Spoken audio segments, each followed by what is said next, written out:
जो तुम्हें कर्म मिला है उसे धर्म के अनुसार करो, भगवत समर्पित कर दो, वो यज्ञ हो जाएगा, उसका फल मिलेगा तुम्हें आनंद, भगवत प्राप्ति, महासुख। कर्म वही है, पर जब अहंकार से प्रेरित होकर अपने लिए करते हो सुसुख वांछा, तो उसमें अधर्म वृत्ति बढ़ जाती है। अधर्म वृत्ति निश्चित आपको भोगना पड़ेगा। यदि भगवान की शरण में हो जाओ, अबलो नशानी अबना नशई हो, वो कृपा करे तो सब क्षमा हो जाए। वो कह रहे हैं कि हम तो हम सर्वपापेभ्यो मोक्षयिष्यामि मा शुचा। नहीं तो आपका जो कर्म प्रकाशित नहीं हुआ है और आपने पाप कर्म किया वो गुप्त है, वो नष्ट नहीं हुआ, वो भयंकर रूप रख के तैयार है, अपने समय पे तुम्हें नष्ट कर देगा। एक 45-50 वर्ष की अवस्था के थे, अब उनको ज्ञान हुआ कि हमारे द्वारा बहुत अधर्म हुए हैं, अब सब छोड़ो, अब सत् कार्यों में लगो। तो उनके सामने एक स्वर्णकार का मकान था। वो बहुत ही कपटपूर्ण व्यवहार करता था, भोले भाले लोगों को असली स्वर्ण लेकर के केवल स्वर्ण का लेप करके अलंकार बेचता। अगर कोई जानता तो कुछ राज कर्मचारियों को अपने ले दे के अधीन किए हुए था और उसको कुछ नहीं होता। तो जो राज कर्मचारी उसके रहस्य को जानते थे वो रात में ड्यूटी देते थे। उन लोगों ने सोचा कि इतना धन इसने इकट्ठा किया है, अगर हम इसको मार देते हैं और इसका स्वर्ण ले लेते हैं तो कोई रिपोर्ट करने वाला भी नहीं होगा और हम बहुत धनी हो जाएंगे। अधर्माचरण करने वाला कभी सुखी नहीं हो सकता। स्वर्णकार अधर्म आचरण कर रहा था तो उसके अधर्म आचरण में सम्मिलित होने वाले राज कर्मचारियों ने उसे मार दिया, उसका स्वर्ण ले लिया, धन ले लिया और उसे एक बॉक्स में बंद करके वो निकल ही रहे थे कि वो जो धर्म पे चलना ठाना था उन्होंने देख लिया। बाहर निकले, उनका ये क्या है, अब वो तो फंस गए क्योंकि बॉक्स में उसकी लाश थी और सब बैग झोला में स्वर्णाभूषण धन था। उन्होंने तुरंत उसको कहा, आवाज मत दीजिएगा, देखो हम तुम्हें हिस्सा दे देंगे, ये जो धन हमारे पास है इसको हम 3 हिस्से में बांट लेंगे और इसको हम नष्ट कर देते हैं, कोई जानेगा नहीं, हम राज कर्मचारी हैं, किसी तरह का फसाव नहीं होगा। उन्होंने कहा, ये मैं अधर्म का कार्य नहीं कर सकता, मैं तो अब हल्ला मचाऊंगा, सबको बुलाऊंगा और बताऊंगा कि तुमने इसकी हत्या की है और इसका धन अपहरण कर रहे थे। अब राज कर्मचारी, उन्होंने सोचा हमारी ड्यूटी भी जाएगी, धन भी जाएगा, सजा भी मिलेगी। दोनों ने इशारे में ही बात कर ली और हल्ला मचा के दौड़ पड़े, पकड़ो इसे, पकड़ो, जाने न पाए। उसे पकड़ लिया, लोग इकट्ठा हुए, क्या हुआ, देखो ये धन अपहरण करके जा रहा था, इसकी हत्या कर दी।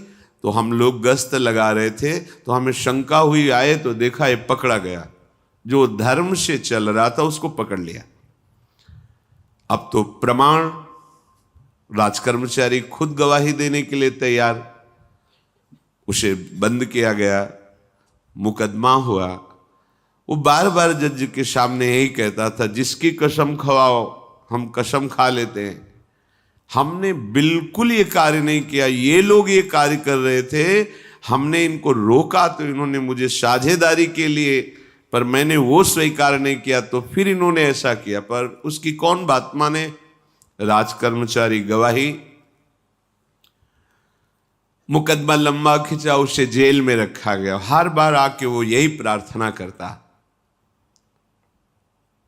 कई वर्ष तक चलता रहता मुकदमा, जेल का उसे बड़ा कष्ट भोगना पड़ता। वो विचार करता कि मैं अगर हिस्सा ले लेता तो बच जाता, लेकिन धर्म से चल रहा था तो देखो मुझे कष्ट भोगना पड़ा। मुझे लगता है भगवान के दरबार में न्याय नहीं है, धर्म रक्षा नहीं करता, ऐसा लगता है। एक दिन आया और रो करके यही बात कही जज के सामने कि मुझे लगता है भगवान नहीं है। क्योंकि मैं बार बार सत्य को साक्षी करके कहता हूं कि मैंने ये कर्म नहीं किया और मुझे दंड दिया जा रहा है, मुझे क्लेश दिया जा रहा है धर्म से चलने के कारण। अगर मैं सम्मिलित हो जाता तो मुझे तीसरा हिस्सा मिलता और बिल्कुल बात शांत होती। ये क्या धर्म है, कहां भगवान है? जज ने इस पर गौर किया। कई वर्ष वो जेल भोगता रहा, मुकदमा चलता रहा।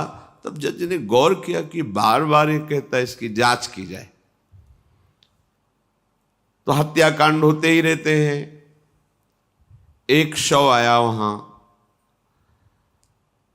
जज ने मंगवाया था, जो पोस्टमार्टम के लिए जाता मंगवाया और कहा देखो इसका कोई नहीं है, अंतिम संस्कार के लिए अपने ही लोगों को जाना है।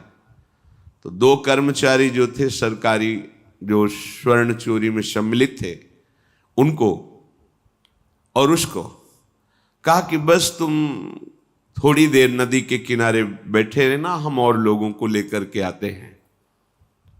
और एक आदमी को छुपा के बैठा लिया और राज कर्मचारी नदी के किनारे शव को लेकर बैठे। उसको देखा जिसको बहुत कष्ट दिया जा रहा था, सारा आरोप उसके ऊपर था, जो धर्म से चल रहा था। उसे कहा माना नहीं ना, अगर मान लेता तो तीसरा हिस्सा भी मिल जाता, बात वहीं खत्म हो जाती है। देखा, फंसा दिया, तेरे को आजीवन कारावास मिलेगा, कोई नहीं बचा सकता तेरे को। मेरी बात नहीं मानी, कह रहा था हल्ला मचाऊंगा, ऐसा वैसा, अब भोग। तो जज के द्वारा जो एकांत में बैठाला हुआ आदमी था, उसने पूरी बात सुनी। इसीलिए ये नाटक रचा गया था। तीनों को बुलाया और कहा तुम निर्दोष हो उस धर्मात्मा से। स्वयं इनकी आवाज से हमने सुना, ये कह रहे थे जो तुम बात कह रहे थे। तो उसने कहा कि ये तो ठीक है, अब निर्णय ठीक कर दिया, लेकिन अब कई वर्षों से मैं दंड भोग रहा था, ये कौन सा न्याय है? किस अपराध के कारण? मैं तो धर्म से चल रहा था, इसमें किंचन मात्र मेरा कोई अपराध नहीं था। फिर कई वर्ष से मैं सजा क्यों भोग रहा था? बार बार प्रताड़ना, नाना प्रकार के कष्ट क्यों भोगा मैं? जज ने कहा तुम हृदय को साक्षी करके बताओ, क्या कोई ऐसा अपराध किया है जिसका प्रकाश ना हुआ हो और तुम्हें दंड ना मिला हो? हम अब उसका कोई दंड थोड़ी तुम्हें देंगे, लेकिन तुम्हारे अंदर जो भगवान के प्रति आरोप है उसका निराकरण हो जाएगा। उसने कहा हाँ, यौवन अवस्था में मैंने किसी स्त्री को ऐसा ऐसा, और वो विरोध करने पर भी उसे मार दिया और आज तक बात कोई प्रकाशित नहीं हुई। तो बोले फिर भगवान को क्यों दोष देते हो? वो कर्म तुम्हारा दंड अगर मिल जाता तो नष्ट हो जाता, वो कर्म सुरक्षित है। उसी कर्म ने तुम्हें यहां अधर्म ना होने पर भी फंसाया और देखो तुम्हें भोगना पड़ा। तो निश्चित समझो, यदि आप अधर्म के द्वारा कोई भी सुख साधन करेंगे तो आप नष्ट होंगे। अधर्म के द्वारा आप धन आदि छीनना चाहेंगे तो आप नष्ट होंगे। अधर्म कर दिया है और उसका प्रायश्चित नहीं हुआ तो वो कर्म सुरक्षित है। ऐसी जगह फंसाएगा जहां 100% आपने कोई अपराध नहीं किया पर आपको उसका दंड भोगना पड़ेगा। फिर आपको लगेगा कि न्याय में अन्याय हो रहा है, कोई भगवान नहीं है। देखो मैंने बिल्कुल कसम खा के कहता हूं पाप नहीं किया, पर ये पाप का जो आरोप लगा वो पूर्व पाप आकर के तुम्हें दंडित कर रहा है। अब इस कर्म विधान को ये बहिर्मुख लोग क्या जानते हैं? तभी कहते हैं अरे कहां भगवान, कैसे भगवान? आज तुम धर्म से चल रहे हो, लेकिन कल तुमने जो कर्म किया तो तुम शरणागत होकर भजन के द्वारा उसको नष्ट नहीं किया ना, तो वो सुरक्षित है। अवश्य में भोक्तव्यम कृतम कर्म शुभाशुभम। इसलिए श्री भगवान आदेश कर रहे हैं यज्ञार्थात कर्मणोन्यत्र लोकोयम कर्म बंधनहा तदर्थम कर्म कौन्ते मुक्त संगहा समाचर। मुक्त हो जाओगे, न काम तुम्हें अधीन कर पाएगा, न पाप अधीन कर पाएगा, परमानंद में डूब जाओगे। केवल प्रभु के लिए कर्म करो। ये अगरबत्ती, धूप बत्ती, आरती, पूजा प्रभु को अपना नहीं माना तो ये थोड़ा शुभ कर्म बन गया, बस ये तुम्हारा प्रायश्चित नहीं होगा। जो तुमने अधर्माचरण के अगरबत्ती धूपबत्ती से खत्म होने वाले नहीं हैं, उनके लिए तुम्हें नाम जप करना पड़ेगा, नाम कीर्तन करना पड़ेगा। नाम कीर्तनम यस्य सर्व पाप प्रणाशनम, समस्त पापों का नाश करने में समर्थ है। राधा राधा राधा, कृष्ण कृष्ण कृष्ण, गोविंद गोविंद गोविंद।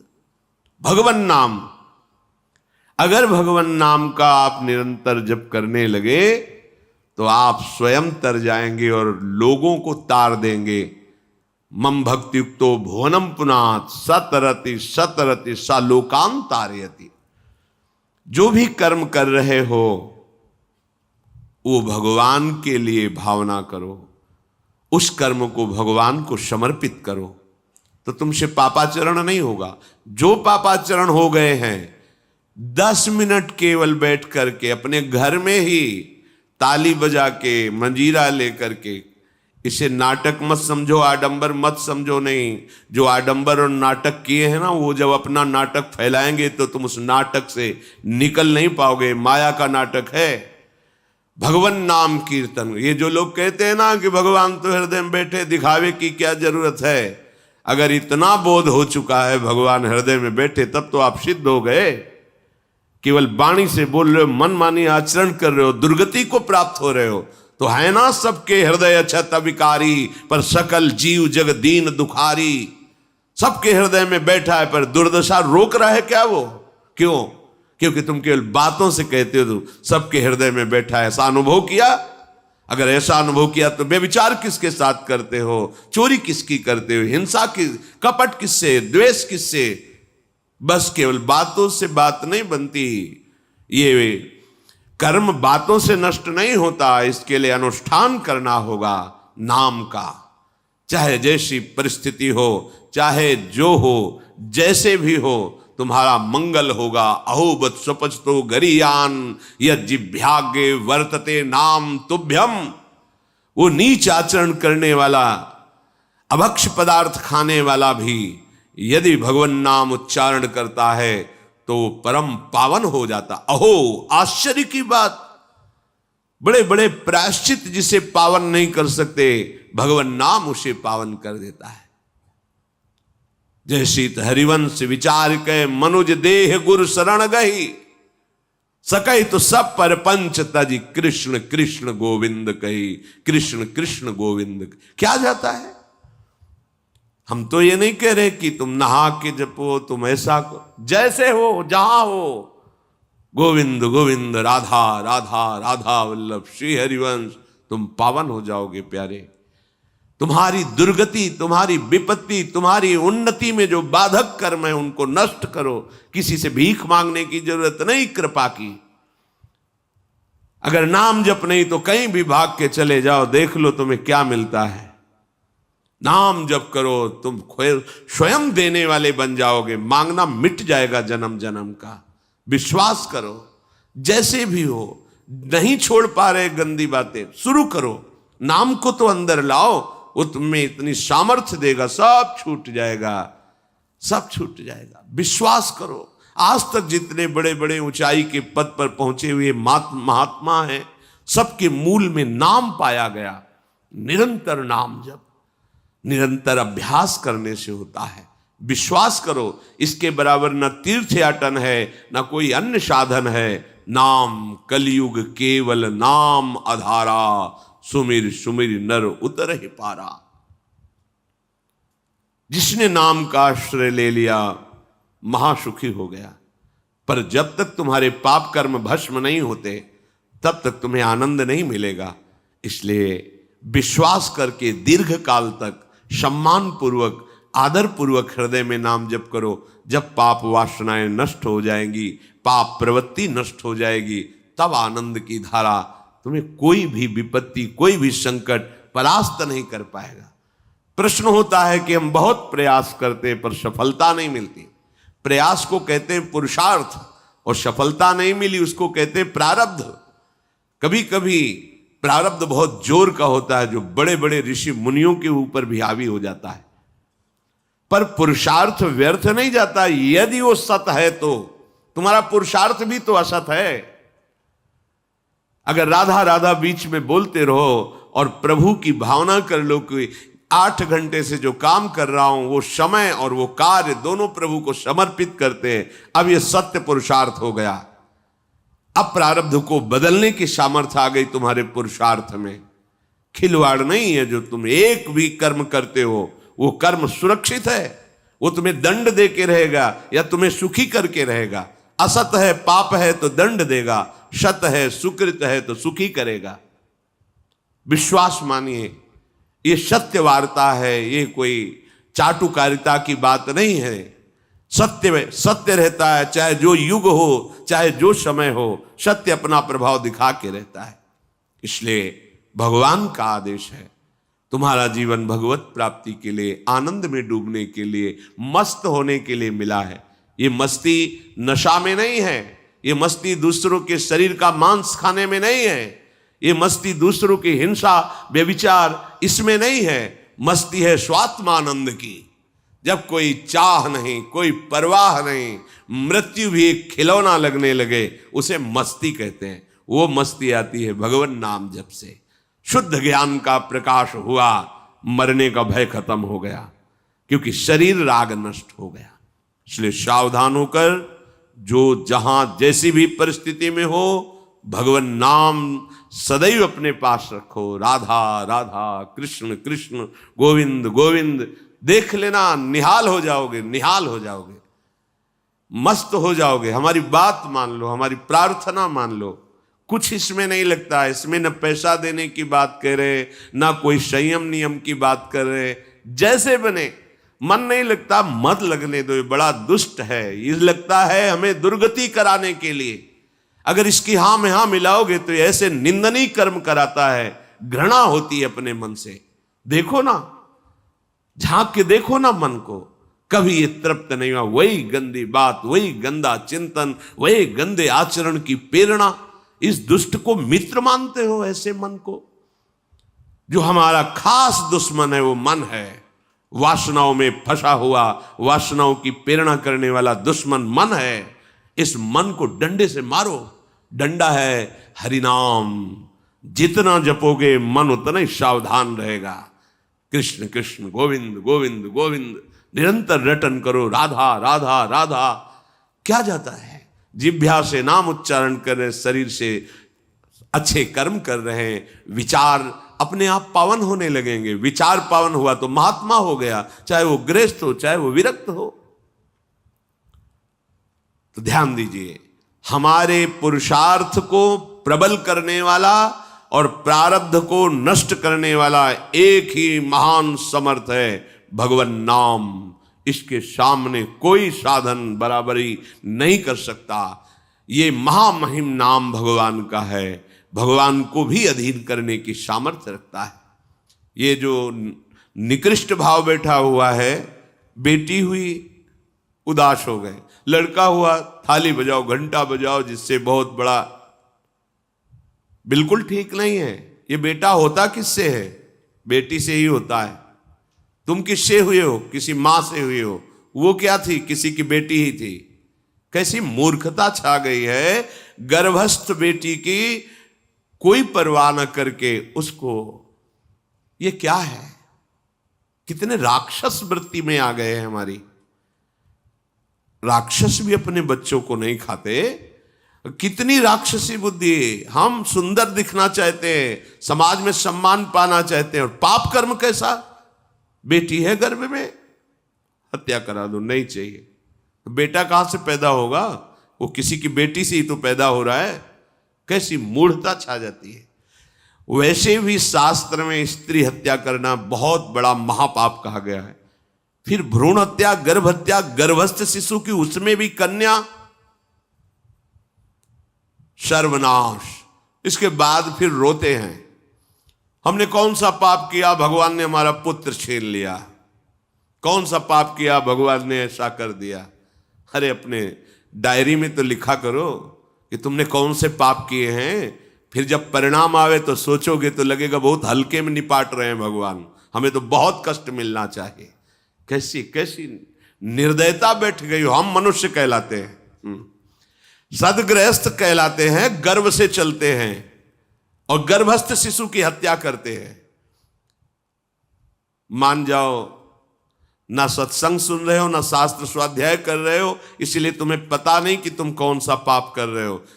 ऐसे ये पाप, कुछ पाप ऐसे हैं जिनको वज्र की लीक कहा गया। वज्र की लीक में मिटाल नहीं सकते, तुम्हें भोगना पड़ेगा। जो गृहस्थ है और संतान नहीं है, उस जीवन को सार्थक करने के लिए अपने गृहस्थ जीवन का त्याग करो, तीर्थ धाम कहीं वास की व्यवस्था करो और दोनों मिलकर भजन करो, अपने शरीर को पूरा करो, तो जीवन सार्थक हो जाएगा। अगर गृहस्थ है, संतान है, पढ़ाओ लिखाओ, उसको उसी योग्य करो जैसे तुम्हारे माता पिता ने किया है, तो तुम उस ऋण से मुक्त हो जाओगे। और फिर भी भजन करो, भजन ही तुम्हें भगवान की प्राप्ति कराएगा। दूसरा, जो अपने धर्म से भ्रष्ट हो चुका है, उसका जीवन व्यर्थ है। आपका एक धर्म है, सबसे पहला धर्म है मनुष्य धर्म। मनुष्य का क्या कर्तव्य है? अपने प्राणों का भी बलिदान देकर दूसरे की रक्षा करना, और यहां अपने मन को सुख पहुंचाने के लिए दूसरे की हत्या कर देना। कैसा राक्षसी भाववृत्तियों में आ गया। देखो, अगर कोई माता बहन एकांत मिल जाए तो बस राक्षस जैसे टूट पड़ते हैं, ऐसे स्वभाव, मार दो, जला दो, काट दो। बड़ी दुर्गति होगी, देख लेना, यहां भी होगी। छुपा के भी कर लो, तब कर्म प्रकाशित होगा। जब तुम अपराध नहीं करोगे, अपराध नहीं करोगे, तब वो अपराध तुम्हें फंसाएगा और जीवन भर रुलाएगा। मरने के बाद नर्क मिलेगा। नर्क माने बड़ी जेल है, वो बड़ी जेल, ये छोटी जेल है। जैसे बड़े अपराधियों को बड़ी जेलों में भेजा जाता है, तो विश्व ब्रह्मांड की सबसे बड़ी जेल और वहां के सबसे बड़े जेलर यमराज, वहां दंड मिलता है। आप ऐसा ना सोचिए कि ये सब गप है। गांव में जैसे बात करे तो लगता है गप है, जब जेल हो आते हैं ना तो कहते हैं। एक गांव में मिले थे, कहा था कि अगर रोज 5 जूता कोई गांव में हमें मारे तो हम उसे सह लेंगे, लेकिन दोबारा जेल जाने वाला आचरण नहीं करेंगे। दिखा रहे थे कि देखो कैसे कैसे कष्ट वहां के कैदी भी मारते हैं, जो बहुत पुराने हो गए हैं, वो हमको अनुशासन में रखते हैं। ऐसा ऐसा कितना कष्ट। अब वो गया ना तो भोगा, अब माया के कारण स्मृति नष्ट हो गई नहीं, सैकड़ों बार अपने भी भोग के आ रहे हैं नरक। दूसरे, उसका जीवन नष्ट है जो धर्म का त्याग कर चुका है। तुम पिता माता से प्रकट हुए, तुम्हारा धर्म है माता पिता की सेवा करना। वयोवृद्ध बेचारे माता पिता उठने बैठने में असमर्थ हैं, आप पैसे कमाने के लिए अपनी बहुली निकल गए, अब वो कष्ट भोग रहे हैं। ना उनको देखना है, ना उनकी व्यवस्था करना है, मरने दो तो ठीक है। तुम्हें जब परिणाम आएगा तब तुम भी तो बनोगे ना वृद्ध, तब तुम्हें पता चलेगा। अवश्य में भोक्तव्यम कृतम कर्म शुभाशु। होश में, माता पिता सबसे पहले भगवान हैं यदि आप गृहस्थ हैं तो। अगर आप बाल्यावस्था से भगवान के मार्ग का अनुसरण कर रहे हैं तो फिर भगवान प्रणत कुटुंब पाल रघुराई, भगवान व्यवस्था कर देते हैं। वैराग्य मार्ग में लौटकर पीछे नहीं देखा जाता। हमारे भगवान के अवतार मानेंगे महाप्रभु चैतन्य देव, नवयुति विष्णु प्रियाजी माता सची छोड़ के चल दिए। आद्य गुरु भगवान शंकराचार्य भगवान के अवतार मां केवल छोड़ के चल दिया। भगवान के मार्ग में यदि ऐसे चले तो भगवान संभाल लेते हो, परम पद मिलता है 21 पीढ़ियों को। मां तो बिल्कुल नजदीक है, 21 पीढ़ियों को भगवत प्राप्ति हो जाती है। और शब्द है प्रणत कुटुंब पाल रघुराई, भगवान स्वयं उसके परिवार का पोषण करते हैं। पर यदि गृहस्थ धर्म में हो और अपने माता पिता का त्याग कर दिया, उनकी सेवा नहीं करते, वो दुख भोग रहे, तो नरक यंत्रणा मिलेगी और जीते जी तुम उन्नति को प्राप्त नहीं हो सकते। तुम्हें भले उन्नति दिखाई देती हो, बाद में परिणाम देख लेना आप। तीसरा, जो दूसरों के भोजन छीनने की चेष्टा में रहता है, कैसे इसका धन अपहरण कर लें, कैसी जमीन अपहरण कर लें, कैसे इसकी अव्यवस्था पैदा कर दें इसके जीवन में, जो केवल अपने ही सुख को देखता है उसकी दुर्गति होती है। तीसरा, उसका जीवन व्यर्थ है।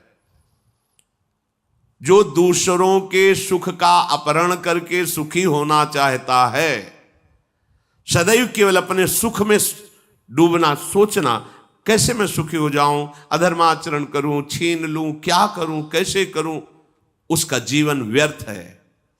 और चौथा, जो आए हुए साधु महात्मा अतिथि का अनादर कर देता है, अपमान कर देता है, सारे सुकृत नष्ट हो जाते हैं। ये चार का जीवन बिल्कुल व्यर्थ हो जाता है।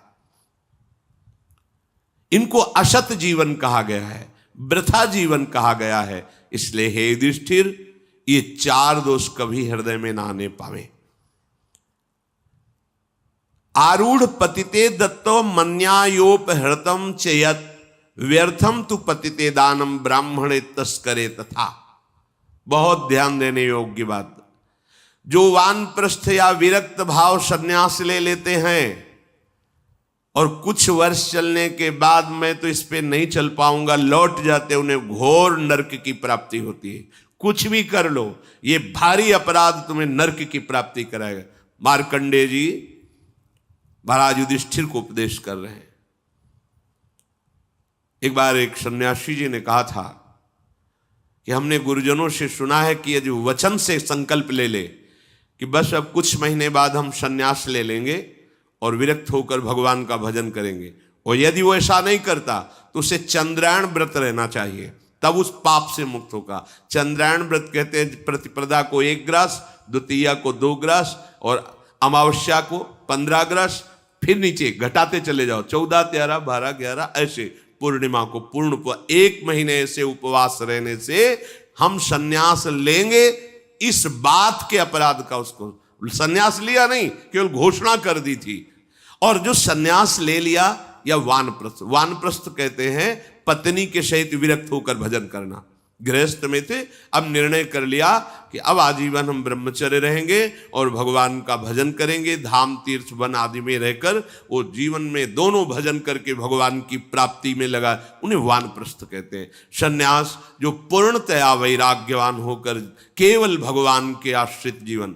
सन्यास मार्ग में माता पिता परिवार का दिया हुआ कुछ स्वीकार नहीं किया जाता, उनके द्वारा भरण पोषण नहीं स्वीकार किया जाता। अगर स्वीकार करता है अपने धर्म से भ्रष्ट हो जाता है। ये मनमानी आचरण, न शास्त्र स्वाध्याय है न सत्संग में श्रद्धा है। मनमानी आचरण से अध्यात्म मार्ग प्रकाशित नहीं होता। जिसने सन्यास ले लिया और वो फिर गृहस्थ में लौट जाता है, अब हमसे तो होने वाला नहीं, तो उसे आरूढ़ पतित कहते हैं। आरूढ़ पतिते दत्तो मन्यानयोपहृतम चयत, उसको दुर्गति प्राप्त होती है। इसलिए होश में ये मार्ग ऐसा नहीं अब हमारा मन नहीं लगता, अरे अहो भाग्य है कि तुम्हारे भाग्य से विषय भोग मिटा दिया भगवान ने, तुम्हें परमार्थ का मार्ग दे दिया। जिसको छोड़ना कठिन है भगवान ने उसे काट दिया, चलो मेरे मार्ग में चलो। हम मनमानी आचरण नहीं, बिल्कुल नहीं।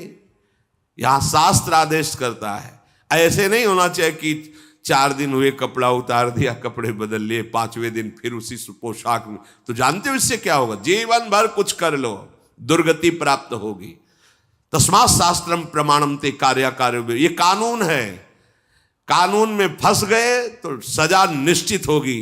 ये भागवतिक कानून जैसे एक राजकीय कानून है, तो ये भागवतिक त्रिभुवन का कानून है। त्रिभुवन में कहीं यही कानून काम करेगा। अलग अलग देश का कानून है, लेकिन ये त्रिभुवन का कानून है, विश्व का कानून है, ये भगवदीय कानून है। अगर इसमें फंस गए तो निकलना मुश्किल हो जाएगा। बहुत शास्त्र के अनुसार चलो। तो जो वानप्रस्थ या सन्यास लेकर के पुनः गृहस्थ धर्म से युक्त हो जाता है, उसकी दुर्गति निश्चित हो जाती है। आप तुम वो कर ही नहीं पाओगे। जैसे कहते हैं अब मंत्र ले लिया, आप क्या जाने की जरूरत है? मंत्र प्रकाशित ही नहीं होगा, जप ही नहीं पाओगे। लिख के देख लो, ये शब्द लिख लो, मंत्र नहीं प्रकाशित होगा, जप ही नहीं पाओगे। खिलवाड़ है परमार्थ चलना। एक एक अक्षर में अगर त्रुटि हो जाती है तो छाती जलेगी। कैसे गलती कैसे होगी? एक अक्षर भी अगर शास्त्र सम्मत इष्ट प्रेरित है, हृदय शीतल रहेगा, परमार्थ प्रकाशित रहेगा। ये मार्ग है। अब कौन शास्त्र स्वाध्याय करता है? कहां में सत्य चर्चा सुनने को मिलती है? भगवत कृपा है जो सुनने को मिल रही, इसको हृदय में धारण करो। जो जीवन हमें भगवान ने दिया है ये निंदनीय जीवन नहीं है, ये रोने वाला जीवन नहीं कि हाय हमें दूल्हा नहीं मिला, दुल्हन नहीं मिली, हाँ संसार के भोग नहीं मिले, परिवार बड़ी कृपा हुई, जिस दलदल से हम नहीं निकल सकते थे, नहीं निकल पाए अनंत जन्मों से, आज हमारी लाडली ने फूल जैसा मुझे अलग कर दिया। ये गृह कारज नाना जंजाला, तेति दुर्गम शैल विशाला, ये शर्म आवत अति कठिनाई, राम कृपा बिनु आए न जाई। भगवान ने तुम पर कृपा की, तुम्हें नाचना चाहिए कि रोना चाहिए? विषयों को देख देख कर जलते हो, भोगने की लालसा रखते हो, कैसा जीवन, व्यर्थ जीवन।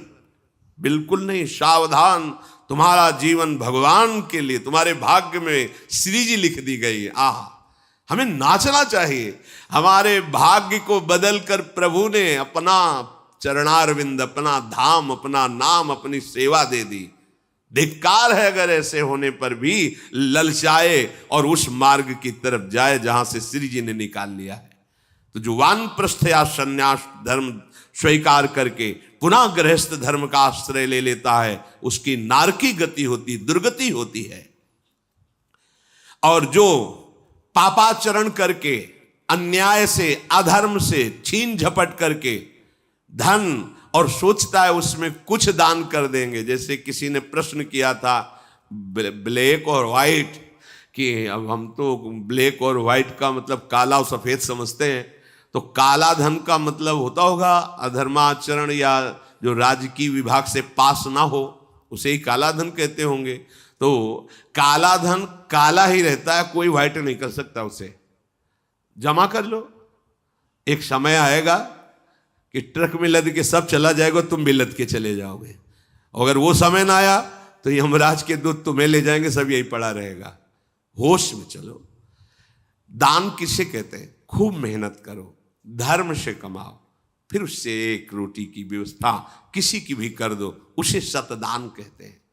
लाखों बेईमानी से कमाए, अधर्म आचरण से दूसरों को चूस चूस के ऐसा दुख दे कर, फिर सोचा कि लाख में 10,000 दे देते हैं, व्हाइट हो जाएगा। व्हाइट नहीं हो जाएगा, ये और तुम्हारे ऊपर आक्रमण कराएगा, क्योंकि जिनको दे रहे हो उनकी भी बुद्धि तो भ्रष्ट होगी, तो तुम्हारा अधर्म बनाना, हाँ, व्हाइट नहीं होगा, फाइट होगी। मार पिटाई शुरू करवाएगा, वो ऐसे आचरण करवाएगा, जहां जाएगा वहां खोपड़ी फोड़ेगा, उसका परिणाम जब आपके आएगा तो आपकी खोपड़ी फूटेगी। व्हाइट तो तब हो सकता है जब व्हाइट चलो। व्हाइट का तात्पर्य होता प्रकाश, श्वेत, ये लक्षण सतोगुण का।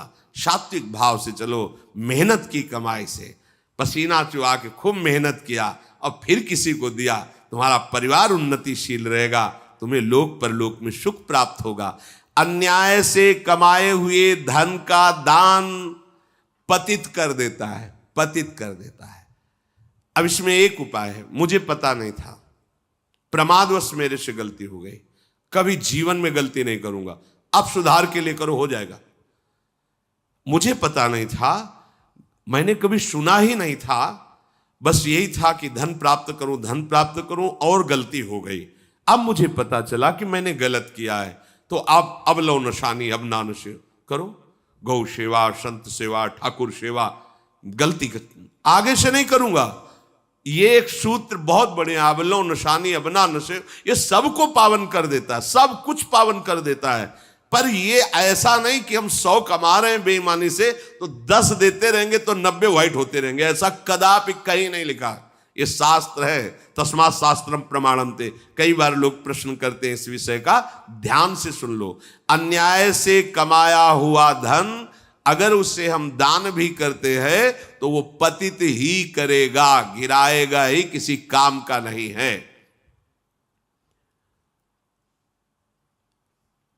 आगे वर्णन कर रहे हैं कि धर्म से कमाया हुआ दान अगर ऐसे को दोगे तो वो भी व्यर्थ हो जाएगा। कैसा?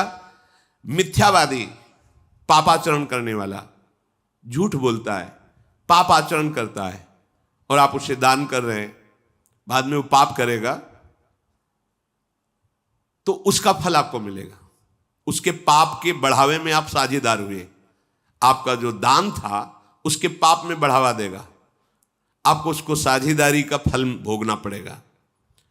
कृतज्ञ, जो दूसरे के किए हुए को उपकार को नहीं मानता, अभिमानी और मदिरा पान करने वाला, अब आपसे पैसा लिया, शराब पिया, गंदे आचरण किए, आप उसके हिस्सेदारी बने।